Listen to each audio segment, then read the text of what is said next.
আসসালামু আলাইকুম প্রিয় দর্শক। আজকে পার্বতীপুর যাওয়ার পথে আপনাদেরকে দেখানোর চেষ্টা করব দিনাজপুরের বড়পুকুরিয়া কয়লা খনি। কয়লাগুলো কিভাবে উত্তোলন করে রেখেছে অনেক উঁচু করে আপনাদেরকে দেখানোর চেষ্টা করব। আপনারা সঙ্গে থাকুন। আপনারা দেখতে পাচ্ছেন কয়লাগুলো উত্তোলন করে অনেক উঁচু করে রেখেছে।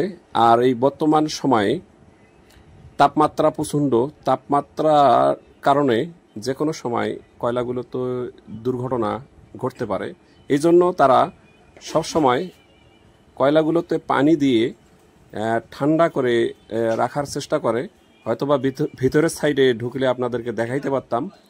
আর সবসময় পানি দিয়ে কয়লাগুলো ঠান্ডা করে রাখার চেষ্টা করে, না হলে তাপমাত্রার কারণে যে কোনো সময় দুর্ঘটনা ঘটতে পারে, দুর্ঘটনার সম্মুখীন হতে পারে। তো কয়লাগুলো এখান থেকে বেল্টের মাধ্যমে তাপবিদ্যুৎ কেন্দ্রে চলে যায়। ওখানে বিদ্যুৎ উৎপাদন হয়, তাপবিদ্যুৎ, পাশাপাশি তাপবিদ্যুৎ। যারা আসছেন তারা তো অবশ্যই দেখছেন যে এখানকার কন্ডিশন। যারা আসেননি ভিডিওর মাধ্যমে দেখানোর চেষ্টা করছি আপনাদেরকে।